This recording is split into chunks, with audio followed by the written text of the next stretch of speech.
Have you ever wondered what lies beyond the horizon? In the 13th century, one young man didn't just wonder, he went to find out. This is the story of Marco Polo, whose incredible journey changed the world forever. Imagine being born in 1254 in Venice, the bustling heart of European trade. Young Marco Polo grew up listening to tales from his father and uncle, merchants who had ventured into the mysterious East. They spoke of a land ruled by the great Khan, Kublai Khan, an empire of unimaginable wealth and grandeur. While others dismissed these as myths, Marco's imagination ignited. He decided he wouldn't just hear the stories, he would live them. In 1271, at just 17 years old, Marco embarked on the adventure of a lifetime. With his father and uncle, he set out from Venice, carrying letters from the Pope to Kublai Khan.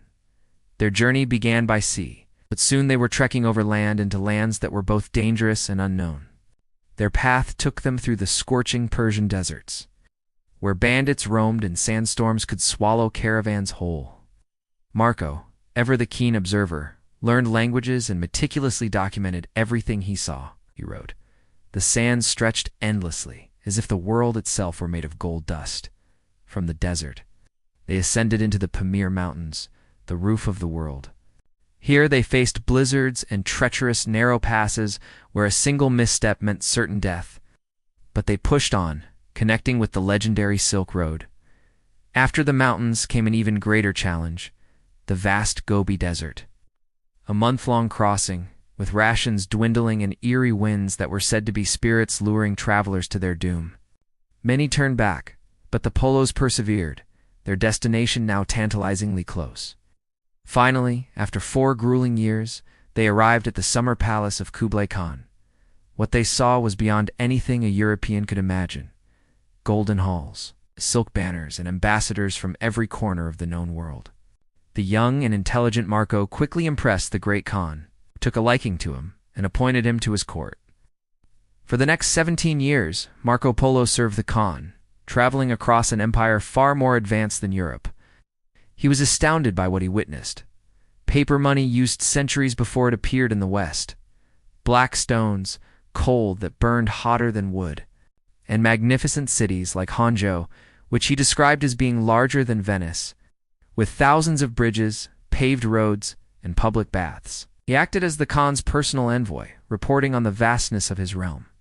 When the Polos finally decided to return home, an elderly Kublai Khan reluctantly agreed. Their journey back was by sea, escorting a Mongol princess to Persia.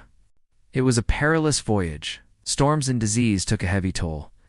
Of the 600 who set out, only 18, including the Polos, survived. In 1295, after 24 years away, they stepped back onto Venetian soil. Unrecognizable in their worn foreign clothes, they were met with disbelief. Were their stories of paper money and cities built on water even real? To prove their tale, they hosted a banquet, tore open the seams of their ragged robes, and let a river of priceless gems and gold spill onto the table. The crowd was stunned into silence. Later, while a prisoner of war, Marco dictated his adventures to a cellmate. The resulting book, The Travels of Marco Polo, became a sensation. It spread across Europe, firing the imaginations of future explorers, including Christopher Columbus, who carried a copy on his own fateful voyage. Marco Polo famously said, "I did not write half of what I saw, for I knew I would not be believed." He was more than an adventurer. He was a storyteller, a cultural bridge who connected 2 worlds, and showed us just how big and how wonderfully interconnected our world truly is. Thank you so much for joining us on this incredible journey. If you enjoyed this story, please hit that like button, subscribe, and ring the bell so you don't miss our next adventure into history. See you next time.